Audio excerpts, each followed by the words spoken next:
నమస్తే, welcome to hello doctor. ఈ రోజు హలో డాక్టర్లో 49 సంతాన సాఫల్యత మరియు పరిశోధన కేంద్రం నుంచి డాక్టర్ గ్రీష్మ గారు మనతో పాటే స్టూడియోలో ఉన్నారు. వారితో మాట్లాడదాము, పూర్తి డీటెయిల్స్ తెలుసుకుందాము. Hello doctor. డాక్టర్, ఈ కరెంట్ సినారియోలో చూసుకుంటే చాలా వరకు కూడా ఈ సంతానలేమితో బాధపడే వాళ్ళ సంఖ్య ఎక్కువ అవుతుంది. అంటే చాలా మంది ఇన్ఫాక్ట్ కపుల్ ఫీల్ అవుతూ ఉన్నారు కదా. సో అంటే మెయిన్ రీజన్స్ అంటే లైక్ మీరు ఎప్పుడు డిస్కస్ చేస్తూ ఉంటున్నారు. సో ఇన్ దట్ వే వాళ్ళలో ఏమైనా అవేర్నెస్ వచ్చిందా? సో ఓకే, ఈ కారణాల వల్ల ఇలా జరుగుతుంది కాబట్టి మనం ఎలా ఉండాలని ఒక చేంజ్ ఏమైనా మీరు అబ్జర్వ్ చేస్తున్నారు? బికాస్ డైలీ ఎన్నో కేసులు డీల్ చేస్తారు కాబట్టి. ఇప్పుడు చేంజ్ అంటే ఇంతకుముందు కంటే డెఫినెట్గా కూడా మనకి సొసైటీలో అవేర్నెస్ అనేది మెల్లమెల్లగా పెరుగుతూ ఉందన్నమాట. అంటే ఇప్పుడు మనం చూసుకున్నట్టయితే మనకి లాస్ట్ 7 yearsలోనే ఐవీఎఫ్ అంటే జనాలలో ఇంతకుముందుతో కంపేర్ చేసి మధ్యలో చాలామందికి అవేర్నెస్ అనమాట. అంటే ఇప్పుడు మనం ఓపీడీలో రావడమే చూస్తామన్నమాట. కొంతమందికి 7 years 5 years మ్యారీడ్ లైఫ్ డైరెక్ట్గా వాళ్ళు రావడమే, మేడం మేము ఐవీఎఫ్ చేయించుకోవడానికే వచ్చాము, ఐవీఎఫ్లో సక్సెస్ రేట్ ఎక్కువ అంట కదా, తొందరగా ప్రెగ్నెన్సీతో వెళ్ళిపోతాం కదా. సో ఇట్లా డిస్కషన్స్ నడుస్తూ ఉంటాయి అన్నమాట. అంటే అంత అవేర్నెస్ అంటే మనం ఒక 5 years బ్యాక్ 6 years బ్యాక్ తీసుకున్నట్టయితే ఈ రకంగా అంటే చాలా అంటే లేవు అనమాట. కాకపోతే ఈ మధ్య ఆల్మోస్ట్ అంటే ఓపీడీకి వచ్చే న్యూ పేషెంట్స్లో ఎవ్రీ 6th పేషెంట్ ఇట్లా మాట్లాడుతూ ఉంటారు, డైరెక్ట్ ఐవీఎఫ్ చేసుకుంటాము అంటే. ఏదైనా రీజన్ కావచ్చు, దూరం నుండి కావచ్చు, లేదు వాళ్ళకి ఆల్రెడీ తెలుసు వాళ్ళది అంటే మేల్ ప్రాబ్లం ఉంది, ఫీమేల్లో ప్రాబ్లం ఉంది, so already IUI cycles fail అయిన వాళ్ళు కానీ, సో డైరెక్ట్ ఇట్లా వస్తున్నారనమాట. గ్రేట్.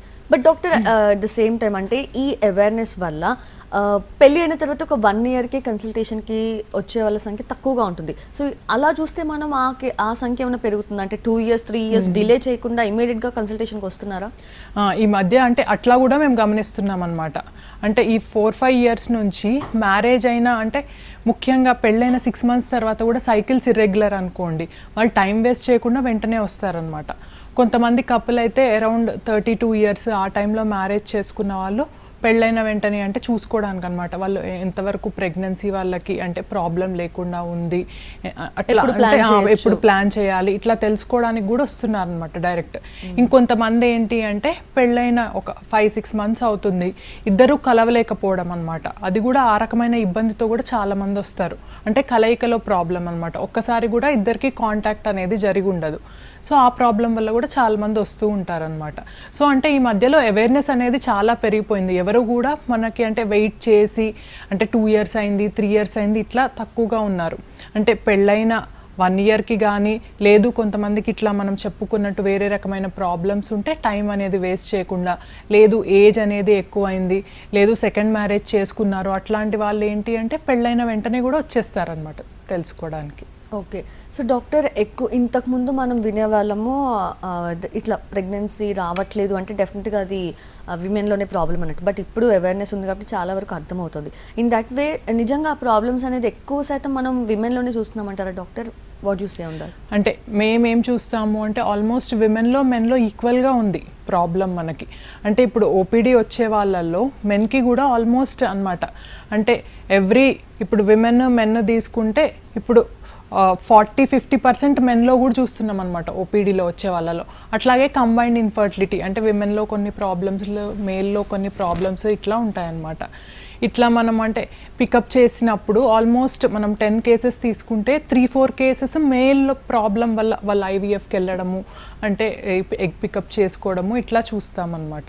సో డెఫినెట్గా కూడా అంటే మెన్లో కూడా అంటే ఇంతకుముందు ఏంటి అంటే సెమెన్ అనాలిసిస్ అంటే ఒక ట్యాబు లాగా ఉండేదన్నమాట. అంటే మేము ఎందుకు చేయించుకోవాలి, ఫస్ట్ ఫీమేల్లోనే ప్రాబ్లం ఉంది, ఫీమేల్నే ట్రీట్ చేయండి, ఈ రకంగా మాట్లాడేవాళ్ళు.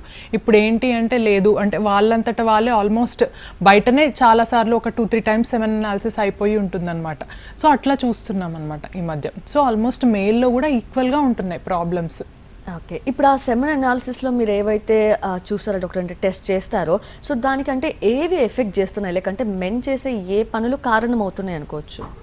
సో అంటే మెన్ చేసే ఏ పనులు కారణము అంటే ముఖ్యంగా మేమేం చెప్తాము అంటే ఇంతకుముందు బాగానే ఉంది సెమెన్, మళ్ళీ రిపీట్ చేసుకున్న తర్వాత కొంచెం మొటిలిటీ తగ్గడము, కౌంట్ తగ్గడము, దీనికి రీజన్ ఏమై ఉండొచ్చు అంటే మెయిన్ ఏంటి అంటే కొన్నిసార్లు జెనెటిక్స్ కానీ, లేదు వాళ్ళు తీసుకునే ఆహార విధానాలు కానీ, లేదు కొంచెం పొల్యూషన్ వల్ల కానీ, లేదు వాళ్ళ హ్యాబిట్స్ వల్ల కానీ, అంటే కొంతమందికి ఏంటి అంటే ఈ రేడియేషన్ ఎఫెక్ట్ అవ్వడము, ఫోన్స్ అవి పాకెట్లో పెట్టుకోవడము, ల్యాప్టాప్స్లో అంటే ఎక్కువ పని చేయడము, దీనివల్ల కూడా వాళ్ళకి రేడియేషన్ ఎక్స్పోజర్ అవుతూ ఉంటుంది అనమాట.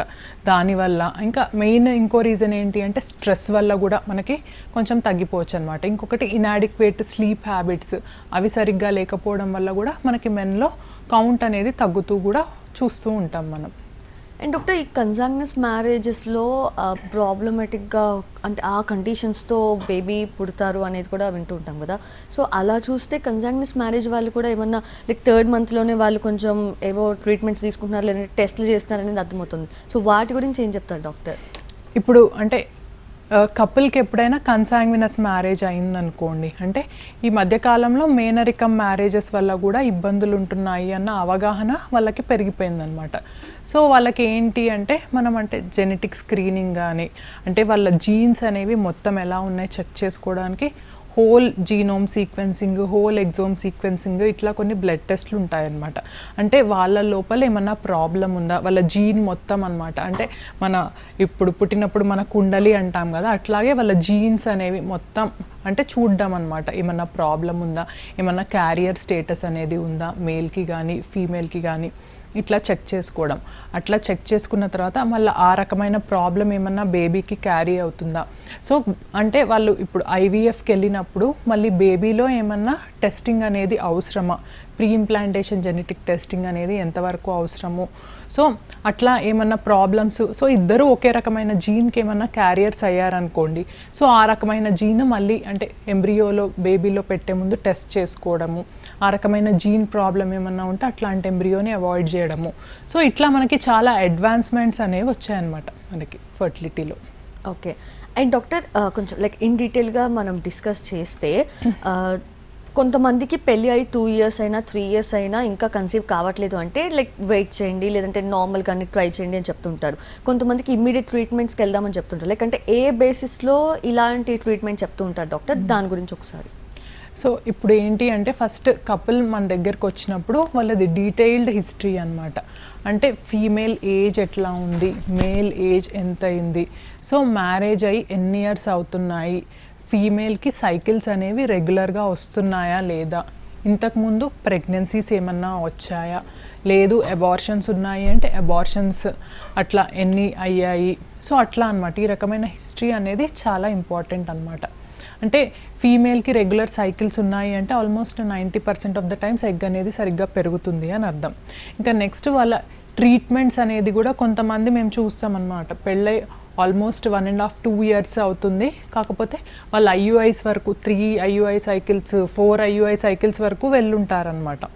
ఇంకా వాళ్ళకి ఇంకా మనం ట్రై చేయడానికి ఇంకేమీ ఉండదు మనకి. అంటే మేల్ ఫ్యాక్టరు ఓకే బాగానే ఉంటుంది, ఫీమేల్ బాగానే ఉంటుంది, మరి IUI సైకిల్స్ సక్సెస్ అవ్వలేదు, 4 cycles వరకు ఫెయిల్ అయ్యాయి అంటే డైరెక్ట్గా IVF చెప్తామన్నమాట. నెక్స్ట్ వచ్చేసి కొంతమంది మ్యారేజ్ అయ్యి 5 years 7 years అయినా కూడా ఇంతవరకు ఏం ట్రీట్మెంట్స్ ట్రై చేసుకోలేదు, స్కాన్ అంతా బాగానే ఉంది, మేల్లో కూడా ఏం ప్రాబ్లం లేదు అంటే అట్లాంటి వాళ్ళకి అంటే ఎగ్ నెంబర్స్ బాగున్నాయి, మేల్లో సెమెన్ అంతా బాగుంది అంటే చిన్న ట్రీట్మెంట్స్ చెప్పొచ్చు అనమాట.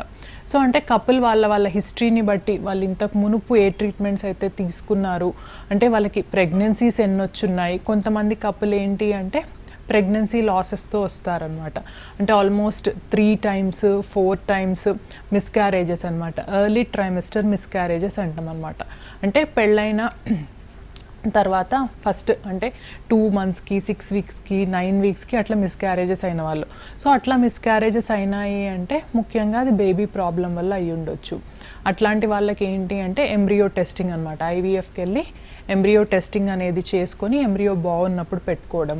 లేదు IVFసే కొంతమందికి ఆల్మోస్ట్ కొన్నిసార్లు 2 IVFs 3 IVFs మా దగ్గర ఆల్మోస్ట్ 5-6 IVFs ఫెయిల్ అయిన వాళ్ళు కూడా ఉన్నారనమాట. అట్లాంటి వాళ్ళకి ఏంటి అంటే వేరే ఇంకా అడ్వాన్స్డ్ టెస్టింగ్లు ఏమన్నా ఉన్నాయా, అంటే ఎంబ్రియో సరిగ్గా ఉందా, అంటే ఎండోమెట్రియం లైనింగ్ ఎప్పుడు రిసెప్టివ్ ఉంది, ఇరా టెస్టింగ్. సో ఇట్లాంటివన్నీ చెప్పడం అనేది జరుగుతుందన్నమాట.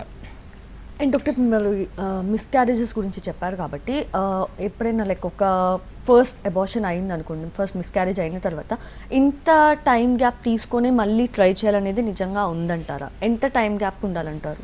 ఇప్పుడు మనకి ఏంటి అంటే ఫస్ట్ మిస్క్యారేజ్ అయ్యింది అంటే మనము నార్మల్గా పెద్ద టైం గ్యాప్ అనేది ఏమీ అవసరం లేదు అని చెప్తాం. ఇమీడియట్గా కూడా ట్రై చేయొచ్చు అనమాట కపుల్, దానివల్ల ప్రాబ్లం అనేది ఏమీ ఉండదు. ఇంతకుముందు ఏం చెప్పేవాళ్ళు అంటే ఫస్ట్ మిస్క్యారేజ్ అయితే కొంచెం గ్యాప్ ఇవ్వాలి, మినిమం ఒక 3 months 4 months గ్యాప్ ఇచ్చి నెక్స్ట్ ట్రై చేయాలి అని చెప్పేవాళ్ళు అనమాట. కాకపోతే ఈ మధ్య ఏంటి అంటే మనకి ఫస్ట్ మిస్క్యారేజ్ అయినా కూడా వెంటనే ట్రీట్మెంట్స్కి వెళ్ళొచ్చు అనమాట. సో అట్లా మనకి టైం గ్యాప్ అనేది కానీ టైం లిమిట్ అనేది కానీ అవసరం లేదు. కొన్నిసార్లు ఏంటి అంటే కొంతమందికి ఐవీఎఫ్ అనేది మనకి ఫెయిల్ అయిపోతుంది అనమాట. అంటే మనకి ఎంబ్రియో ట్రాన్స్ఫర్ చేసిన తర్వాత కొన్నిసార్లు నెగిటివ్ రావచ్చు. సో అట్లాంటి వాళ్ళకి ఏంటి అంటే ఒక 1 month 2 months బ్రేక్ ఇట్లా కొన్నిసార్లు చెప్పేవాళ్ళం. కాకపోతే ఈ మధ్యలో ఏంటి అంటే ఆల్రెడీ బాడీలో వాళ్ళంటే ప్రిపేర్డ్గా ఉంటుందన్నమాట వాళ్ళ బాడీ మెడిసిన్స్ అన్నీ తీసుకొని. సో అట్లాంటి వాళ్ళకి ఏంటి అంటే ఒకసారి మనకి ఎంబ్రియో ట్రాన్స్ఫర్ ఫెయిల్ అయినా కూడా వెంటనే నెక్స్ట్ సైకిల్ ట్రై చేస్తే కూడా మనకి పాజిటివ్ వచ్చే ఛాన్సెస్ ఎక్కువ ఉంటాయన్నమాట. సో ఒక సైకిల్ అంటే ఇప్పుడు మిస్క్యారేజ్ వచ్చినా కానీ లేదు మనకు ఒక ఐవీఎఫ్ ఫెయిల్ అయినా కానీ మనకి గ్యాప్ అనేది ఏమీ అవసరం లేదనమాట. నెక్స్ట్ ట్రీట్మెంట్స్ అనేవి వెంటనే చేసుకోవచ్చు. అండ్ అన్ఎక్స్ప్లెయిన్డ్ ఇన్ఫర్టిలిటీ అనేది కూడా వింటూ ఉన్నాం డాక్టర్, అసలు దాని గురించి ఏం చెప్తారు? సో మనకి అన్ఎక్స్ప్లెయిన్డ్ ఇన్ఫర్టిలిటీ అనేది ఇప్పుడు 100 మంది కపుల్స్లో తీసుకుంటే ఒక 30-35 కపుల్స్కి ఉంటుందన్నమాట. అంటే ఏంటి అంటే మనకి కపుల్కి ఫీమేల్లో చూస్తే ఎగ్ నెంబర్స్ అవన్నీ బాగుంటాయి, ట్యూబ్ టెస్ట్ అంతా నార్మల్గా ఉంటుంది, ఎగ్ రిలీజ్ అట్లా అంతా ప్రాబ్లం ఉండదన్నమాట. అట్లాగే మేల్లో చూస్తే మేల్లో కూడా అంతా బాగుంటుంది, అంటే ఎస్ఏ కౌంట్ కానీ మనకి కదలికలు కానీ మార్ఫాలజీ కానీ అన్నీ బాగుంటాయి. సో అట్లాంటి కపుల్స్ ఏంటి అంటే న్యాచురల్గా ట్రై చేయండి అని చెప్తామన్నమాట మందులు ఇచ్చి. సో అయినా కూడా వాళ్ళకి ప్రెగ్నెన్సీ రాదు. నెక్స్ట్ ఐయుఐ ట్రీట్మెంట్స్ అనమాట. ఐయుఐ ట్రీట్మెంట్స్కి వెళ్ళినా కూడా కొన్నిసార్లు అంటే అన్ఎక్స్ప్లెయిన్డ్ అనమాట, అన్నీ బాగున్నా కానీ కొన్నిసార్లు ప్రెగ్నెన్సీ అనేది రాకపోవచ్చు అనమాట. సో అంటే మనకి మేల్ సైడ్ ఫీమేల్ సైడ్ అంటే కొన్నిసార్లు ఏమవ్వచ్చు అంటే మనకి ఏమైనా డిఎఫ్ఐ ప్రాబ్లం ఉన్నా అంటే మెన్లో మనకి డిఎన్ఏ డ్యామేజ్ అనేది ఎక్కువ ఉన్నా కూడా మనకి అన్ఎక్స్ప్లెయిన్ అంటే మనకి తెలియదు అనమాట. అంటే డిఎఫ్ఐ చేస్తే అంటే ఓన్లీ డిఎఫ్ఐ టెస్టింగ్ ద్వారా అది ఎక్కువ రావచ్చు. ఇట్లాంటి కపుల్కి ఏంటి అంటే ఐయుఐ ట్రీట్మెంట్ అనేది కూడా ఫెయిల్ అవ్వచ్చు అనమాట. వీళ్ళకి ఏం చెప్తాము అంటే ఐవీఎఫ్లో ఈ అన్ఎక్స్ప్లెయిన్డ్ ఇన్ఫర్టిలిటీ పేషెంట్స్కి సక్సెస్ అనేది ఎక్కువగా ఉంటుందన్నమాట. ఎందుకు అంటే మనం ఐవీఎఫ్లో ఏంటి అంటే డైరెక్ట్ మనం ఎంబ్రియో అంటే డే 5 ఎంబ్రియోని మనం తయారు చేసి డైరెక్ట్ మనం లేడీ యొక్క గర్భంలో పెడతామన్నమాట, వూమ్లో ఇన్సర్ట్ చేస్తాం. కాబట్టి ఇట్లాంటి ఫ్యాక్టర్స్ ఏమైతే ఉన్నాయో అంటే ఎగ్ స్పర్మ్ కలవలేకపోవడము ఇట్లాంటి ఫ్యాక్టర్స్ అన్నీ అధిగమించవచ్చు. కాబట్టి వీళ్ళల్లో మనకి సక్సెస్ రేట్ అనేది ఎక్కువగా ఉంటుందన్నమాట. ఎస్, మోర్ డీటెయిల్స్ తెలుసుకుందాం. Welcome back to hello doctor. అంటే డాక్టర్, ఈ ఐయుఐ ఐవీఎఫ్ల సక్సెస్ రేట్స్ గురించి మాట్లాడితే ఏం చెప్తారు సక్సెస్ రేట్స్ విషయంలో?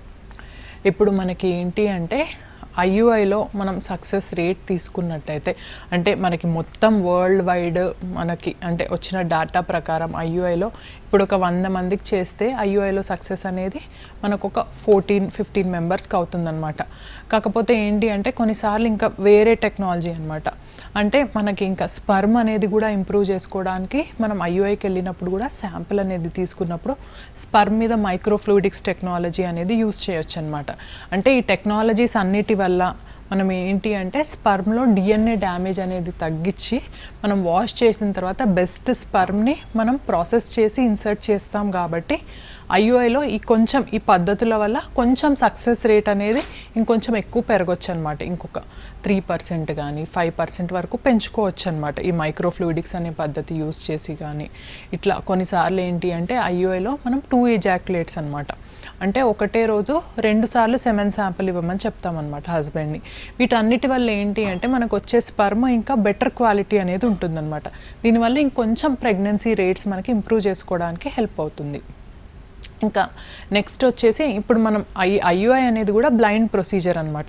మనం ఎంత బెస్ట్ స్పర్మ్ అనేది ప్రాసెస్ చేసి లేడీ యొక్క యూట్రస్లో మనం ఇంట్రడ్యూస్ చేసినా మళ్ళీ ఏమైనా ఫర్టిలైజేషన్ ప్రాబ్లం ఉందా, ఎగ్ స్పర్మ్ కలవలేకపోతున్నాయా, ఇవన్నీ మనం చూడలేమన్నమాట. సో ఐయుఐలో మనకి డెఫినెట్గా ఐవీఎఫ్తో పోల్చుకుంటే సక్సెస్ రేట్ అనేది చాలా తక్కువే ఉంటుందన్నమాట. మనకు ఐవీఎఫ్లో ఏంటి అంటే సక్సెస్ రేట్ అనేది చాలా ఎక్కువ అనమాట.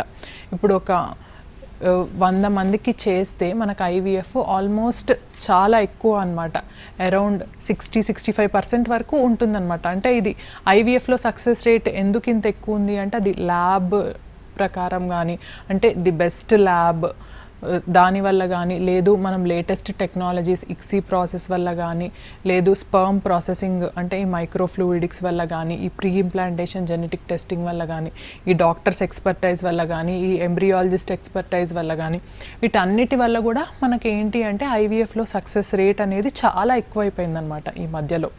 సో ఇంకా మనం ఏంటి అంటే డైరెక్ట్గా లేడీ యొక్క ఎగ్స్ తీసి హస్బెండ్ స్పర్మ్తో కలిపి మనం డైరెక్ట్గా డే 5కే చూస్తామన్నమాట. అంటే డే 5 అంటే ఎప్పుడైతే బెస్ట్ స్పర్మ్ బెస్ట్ ఎగ్ అనేది ఫామ్ అవుతుందో అప్పుడే మనకి అవి డే 5 ఎంబ్రియోస్ వరకు ఫామ్ అవ్వగలవు అనమాట. సో అంటే అన్నిటినీ అధిగమించుకొని అది డే 5 వరకు వస్తుందన్నమాట బేబీ. సో మరి అట్లాంటి బేబీని ట్రాన్స్ఫర్ చేసినప్పుడు కూడా మనకి సక్సెస్ రేట్ అనేది ఎక్కువగా ఉంటుందన్నమాట.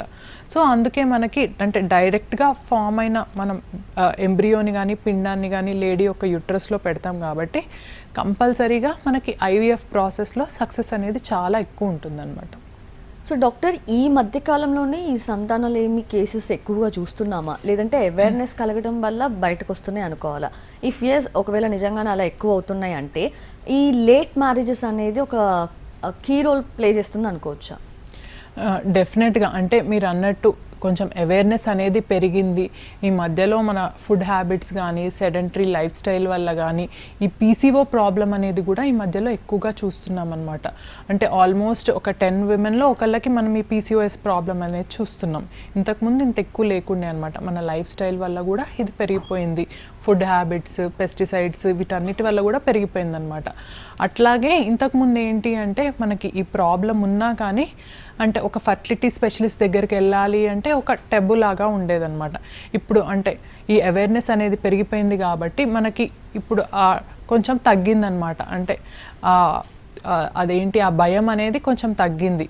సో అంటే కొంచెం ఎక్కువ మంది అంటే బయటికి వచ్చి ఇట్లా చూపించుకుంటే మంచిది, దీనివల్ల వాళ్ళ ప్రాబ్లం అనేది క్యూర్ అవుతుంది అన్న దాంట్లో ఉన్నారు కాబట్టి అవేర్నెస్ అనేది పెరిగిపోయింది. అట్లాగే మనకి ఇది పెరిగిపోయినా కూడా అంటే ఇన్ఫర్టిలిటీ సమస్య పెరిగిపోయినా కూడా మనకి అవేర్నెస్ అనేది రాను రాను కూడా ఇంకెక్కువ అవుతూ ఉందన్నమాట. దీనివల్ల కూడా చాలామంది కపుల్స్ చూపించుకుంటున్నారు అనమాట. అంటే కొంచెం చిన్న ప్రాబ్లం ఉండగానే వాళ్ళంటే టైం అనేది వేస్ట్ చేయకుండా వేరే అంటే ఫిజిషియన్ దగ్గర కానీ గైనకాలజిస్ట్ దగ్గర కానీ వెళ్ళి టైం వేస్ట్ చేసుకోకుండా డైరెక్ట్గా ఫస్టే ఫర్టిలిటీ స్పెషలిస్ట్ దగ్గరికి వెళ్ళి కలుస్తున్నారనమాట ఏం ప్రాబ్లం ఉంది చూసుకోవడానికి. ఈ లేట్ మ్యారేజెస్ కూడా ఈ ప్రెగ్నెన్సీ కలగకపోవడానికి కారణం అనుకోవచ్చు. ఈ మధ్య ఏంటి అంటే ఊసైడ్ ఫ్రీజింగ్ అనేది ఎక్కువైపోతుంది మనం చూసినట్టయితే. దాని మీద కూడా అవేర్నెస్ అనేది జనాలలో ఎక్కువైపోతుంది. అంటే ఇప్పుడు లేట్ మ్యారేజెస్ చేసుకున్నా, ఇప్పుడు లేట్ మ్యారేజెస్ అనే కాదు సెకండ్ మ్యారేజెస్ అనేవి కూడా మనం చాలానే చూస్తున్నాం అనమాట. అంటే వాళ్ళకు కూడా సెకండ్ మ్యారేజ్ అయిన తర్వాత వాళ్ళకు ఒక బేబీ కావాలి, సో 35 yearsకి 37 yearsకి అని చూస్తున్నారనమాట. అట్లా ఉంది ప్రాబ్లమ్ అని అనుకున్న వాళ్ళకు కూడా మనకి ఏంటి అంటే మనకి ముందే ప్లాన్ చేసుకుంటే వాళ్ళకి తెలుసు అనమాట. అంటే కొంచెం ఏమన్నా ప్రాబ్లం వల్ల లేట్ మ్యారేజ్ చేసుకున్న 35 yearsకి అట్లా కొంతమంది 30-31 yearsకే వస్తున్నారనమాట. అంటే వాళ్ళ ఎగ్స్ అనేవి ఫ్రీజ్ చేసుకోవచ్చా, సో ఫ్రీజ్ చేసుకుంటే ఎంతవరకు వాళ్ళకి ఛాన్సెస్ అనేవి ఉంటాయి. సో ఇవన్నీ అంటే ఓపెన్గా డిస్కస్ చేసుకొని ఊసైడ్ ఫ్రీజింగ్ అనేది కూడా చేసుకుంటున్నారనమాట చాలా వరకు లేడీస్ ఈ మధ్యలో. ఓకే, బట్ అలాంటి అవేర్నెస్ లేక 37-36లో లేదంటే 14 yearలో వాళ్ళు పెళ్లి చేసుకుంటే సో ఆ బేబీ అంటే కన్సీవ్ అయినా సరే న్యాచురల్గా కొంచెం కాంప్లికేషన్స్ అనేవి ఉంటాయి అంటూ ఉంటారు డాక్టర్. అది ఎంతవరకు అంటే ఇప్పుడు మనకి ఏంటి అంటే వన్స్ లేడీకి 35 years క్రాస్ అయింది అంటే ఎగ్ మనకి క్వాంటిటీతో పాటు క్వాలిటీ అంటే క్రోమోజోమ్ ఎనామలీస్ ఎన్యూప్లాయిడీస్ వచ్చే ఛాన్స్ అనేది ఎక్కువగా అయిపోతుందన్నమాట. అంటే ముందుతో కంపేర్ చేస్తే అంటే 35 years లోపు కంపేర్ చేసుకుంటే 35 క్రాస్ అయింది అంటే ఆల్మోస్ట్ ఒక 10% ఎక్కువ అవ్వడం, 40 క్రాస్ అయ్యాయి అంటే ఆల్మోస్ట్ ఒక 15-20% ఎక్కువ అవ్వడం ఈ క్రోమోజోమల్ డిసార్డర్స్ అనేవి చూస్తామన్నమాట. సో అందుకే మనకి వన్స్ 35-37 క్రాస్ అయింది అంటే మనం కంపల్సరీ అంటే ఐవీఎఫ్ చేయించుకోవాలి అనుకుంటే ఈ ప్రీ ఇంప్లాంటేషన్ జెనెటిక్ టెస్టింగ్ గురించి వాళ్ళకి ఎక్స్ప్లెయిన్ చేస్తాం. లేదు వాళ్ళు ఇంకా న్యాచురల్గా ట్రై చేస్తున్నారు అట్లాంటి వాళ్ళకు కూడా న్యాచురల్ ప్రెగ్నెన్సీ వచ్చింది అంటే వేరే ఈ రిస్క్ స్క్రీనింగ్ ఇవన్నీ ఉంటాయన్నమాట. అంటే early anomaly scan, NT scans, ఇట్లా quadruple marker, double marker test వీటి వల్ల కూడా మనకి ఏమైనా ప్రాబ్లం ఉంటే వెంటనే గుర్తించవచ్చు అనమాట. మనము రీసెంట్గానే చూసామన్నమాట. అంటే ఒక లేడీకి ఏంటి అంటే అరౌండ్ 40 to 43 years అనమాట. ఒక సైకిల్ అంటే ఐవీఎఫ్కి వెళ్ళారు. వాళ్ళకి ప్లస్ పాయింట్ ఏంటి అంటే 43 yearsలో కూడా అక్కడ మనకి ఓవరీలో 6 eggs అంటే అరౌండ్ 12 eggs అనేవి ఉన్నాయన్నమాట. సో చాలామందికి మనం 40 years ఇప్పుడు చూస్తే ఏంటి అంటే ఎగ్స్ అనేవి నెంబర్ తగ్గిపోతూ ఉంటాయి. సో వాళ్ళకి అంటే మంచిగా ఎగ్స్ ఉన్నాయి కాబట్టి ఐవీఎఫ్కి వెళ్ళండి అని చెప్పాం. కాకపోతే ఏంటి అంటే ఫస్ట్ సైకిల్కి వెళ్ళినప్పుడు ఎంబ్రియోస్ అనేవి ఏమీ రాలేదన్నమాట. సో వాళ్ళు ఏంటి అంటే మళ్ళీ అంటే వదలకుండా పేషెన్స్ తోటి నెక్స్ట్ సైకిల్కి వెళ్ళారనమాట. ఇంకొంచెం అంటే క్వాలిటీ అనేది అంటే మెడిసిన్స్ ద్వారా అన్నిటి ద్వారా చూసుకొని నెక్స్ట్ సైకిల్కి వెళ్ళారు. నెక్స్ట్ సైకిల్కి వెళ్తే వాళ్ళకి మరి అనుకోకుండా 4 embryos వచ్చాయన్నమాట. 4 day 5 babies వచ్చాయి. అది వాళ్ళ ఎగ్ వాళ్ళ స్పర్మ్తో వెళ్ళినప్పుడు. అట్లాగే ట్రాన్స్ఫర్ చేస్తే ఆల్మోస్ట్ 6 weeks ప్రెగ్నెన్సీ పాజిటివ్ ఉన్నారనమాట. సో అంటే ఇప్పుడు మనకి ఏజ్ ఎక్కువ ఉన్నప్పుడు వాళ్ళ గ్యామిట్స్తో వెళ్ళినా కూడా సక్సెస్ అయ్యే chance, once egg numbers sperm బాగుంది అంటే సక్సెస్ అయ్యే ఛాన్సెస్ అనేవి కూడా ఎక్కువగా ఉంటాయన్నమాట. అండ్ డాక్టర్ ఐవీఎఫ్తో లైక్ కన్సీవ్ అయితే ఐవీఎఫ్ ప్రెగ్నెన్సీ అనేది యాజ్ నార్మల్ ప్రెగ్నెన్సీ అనుకోవచ్చా? చాలామంది ఎక్స్ట్రా కేర్ కావాలి, ఎక్స్ట్రా కేర్ తీసుకోవాలని అనుకుంటూ ఉంటారు. Is it myth or real? So ఇప్పుడు ఏంటి అంటే ఐవీఎఫ్ ప్రెగ్నెన్సీస్ ఫస్ట్ 3 months కొంచెం హార్మోన్ సపోర్ట్ అవి అవసరం అనమాట. అంటే మినిమం ఒక 10 weeks వరకు. ఎందుకు అంటే మనం ఎంబ్రియో ట్రాన్స్ఫర్ చేస్తాం కాబట్టి కొంచెం హార్మోన్స్ అవన్నీ కొంచెం ఎక్కువ మోతాదులో ఇవ్వాల్సి ఉంటుందన్నమాట. అంటే మనకి ప్రెగ్నెన్సీ అనేది సస్టైన్ చేయడానికి. ఎందుకంటే మనకి 10 weeks తర్వాతనే ప్లసెంటల్ హార్మోన్స్ అవన్నీ టేక్ ఓవర్ చేసుకుంటాయి కాబట్టి. సో మనం అట్లా చేసిన తర్వాత మళ్ళీ ఒక 10 weeks తర్వాత ఈ ప్రెగ్నెన్సీ కూడా న్యాచురల్ ప్రెగ్నెన్సీ లాగానే కంటిన్యూ చేసుకోవచ్చు అనమాట. సో అంటే ఈ ఫస్ట్ మనకి ఒక 3 months 10 weeks కొంచెం కేర్ తీసుకోవాలన్నమాట. కేర్ అన్నాం కదా అని బెడ్ రెస్ట్కి దానికి సంబంధం లేదు. అంటే వాళ్ళు తీసుకునే కొంచెం హార్మోన్ టాబ్లెట్స్ కానీ ఇంజెక్షన్స్ కానీ కొన్ని ఉంటాయి న్యాచురల్ ప్రెగ్నెన్సీతో కంపేర్ చేస్తే. ఎప్పుడు కూడా ఐవీఎఫ్ ప్రెగ్నెన్సీలో బెడ్ రెస్ట్ అనేది ఎప్పుడూ అవసరం లేదు. నార్మల్ వర్క్ చేసుకునే వాళ్ళు నార్మల్గా పని చేసుకోవచ్చు, వేరే చిన్న చిన్న పనులన్నీ చేసుకోవచ్చు అనమాట. ఓన్లీ బ్లీడింగ్ అట్లాంటిది ఏమన్నా ప్రాబ్లం ఉంటే అప్పుడు కొంచెం కేర్ఫుల్గా ఉండండి అని చెప్తాం. అది నార్మల్గా న్యాచురల్ ప్రెగ్నెన్సీలో కూడా అది నార్మల్గా ఇచ్చే అడ్వైజే అనమాట, బ్లీడింగ్ ఉంది అంటే ప్రెగ్నెన్సీలో. ఓకే. అండ్ డాక్టర్ కొంతమంది ఈ మధ్యకాలంలో మనం చూస్తున్నది ఏంటంటే కపుల్కి ఒక బేబీ ఉంటుంది హెల్దీ ఓన్లీ, తర్వాత లైక్ అన్ఫార్చునేట్ ఆ బేబీకి ఏదో ఒక ప్రాబ్లం రావడం లేదంటే లేకపోవడం జరుగుతుంది. అలాంటి కేసెస్లో అంటే ఫ్యామిలీ ప్లానింగ్ ఆపరేషన్ చేసేసుకుంటారు కాబట్టి మళ్ళీ ఇప్పుడు బేబీ కావాలి అని కోరుకుంటే వాళ్ళకి ఎటువంటి ఆప్షన్స్ ఉన్నాయి డాక్టర్? ఇప్పుడు అంటే ఆల్రెడీ ట్యూబెక్టమీ ఆపరేషన్ అయిపోయింది, ఇంకో బేబీ కావాలి అట్లా చాలామంది ఉంటారనమాట మన ఓపీడీలో వచ్చేవాళ్ళు.